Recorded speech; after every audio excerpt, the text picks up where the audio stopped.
You. Do you have Lucille Armstrong on any of this? Oh, do we? In fact, if you were to do a search under Lucille Armstrong, you'd get too many hits, it wouldn't retrieve it. You have to kind of narrow the search. You know, that's how many times Lucille is in. I mean, if we looked up Lucille Armstrong and we searched, 2,647 items come. Actually, it says too many hits. It was Lucille. It was Lucille who had me save everything that came out of Louis' pockets.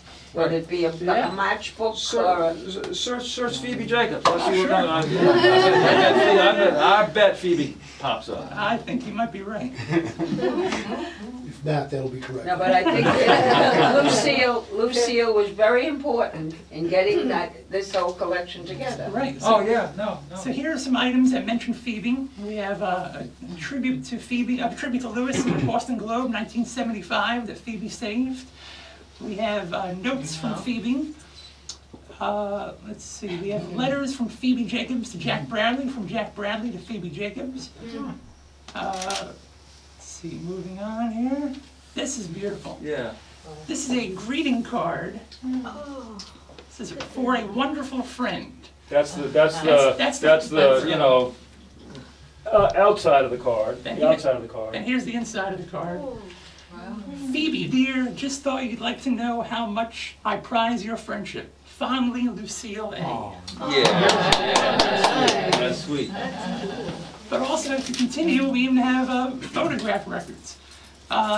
Here, Louis Armstrong Collection, Box 29, photographs. Now, the Jack Bradley collection has about 2,000 prints of photographs. The Armstrong collection has over 5,000. If I would have scanned each one of them, I'd be in a hearse right now. But I've scanned the most important ones, and every time you click on a box of photos, you get a representative sampling of some of the photos in that box. If you want to see more, come to the archives. I'll show you the box. But here, Oh, here we go. Okay. And Phoebe, that's your husband Lou, right? In the center? Yeah. That Lou? That's my Lou. That's Lou. Oh, I was a child. That was the opening of Louis Armstrong at the Waldorf Astoria. Oh, wow. Okay, so we can really date it then. Yeah. Wow. Yeah. Now, I should mention, after Louis passed, Lucille, during her widowhood, more and more assumed the role of Mrs. Louis Armstrong, made personal appearances, gave away scholarships and so forth, and Phoebe had a great role in making that happen. That's for sure. Other fun things is Louis Armstrong's record collection. You know, what did Louis listen to? Besides the private tapes, there's about 700 of them. I personally entered the catalog data for every record, 78 LP. So if you're interested in see Lester Young, did Louis Armstrong listen to Lester Young? All right, well, we have a reel-to-reel tape. The first thing that comes up with 2 songs by Lester Young. Here's a phonograph record of Deed I Do, backed by In a Little Spanish Town, that was owned by Louis and Mercury. Here's another one, I Can't Get Started, backed by On the Sunny Side of the Street. We have a reel-to-reel tape with a telegram sent by Lester Young that Louis reads. So that's one example. Yeah, you can search just about anybody. I mean, of course, people want to know stuff like Miles Davis. So you look up Miles Davis. Did Louis actually own any Miles Davis? Well, there we go, Miles Davis and Horns, which are prestige records that Mr. Ira Gitler wrote the notes for. Louis actually owned the 12-inch LP. Yes. Would there be any way to just kind of look at the list of records that he had? Sure, if you wanted to do that, the easiest way is to go to click and search. That's the first part. Right now I've been doing keywords. When you go to click and search, it kind of breaks things up here by title and object name and people and everything. And for, let me see one thing. I'll show you. I think,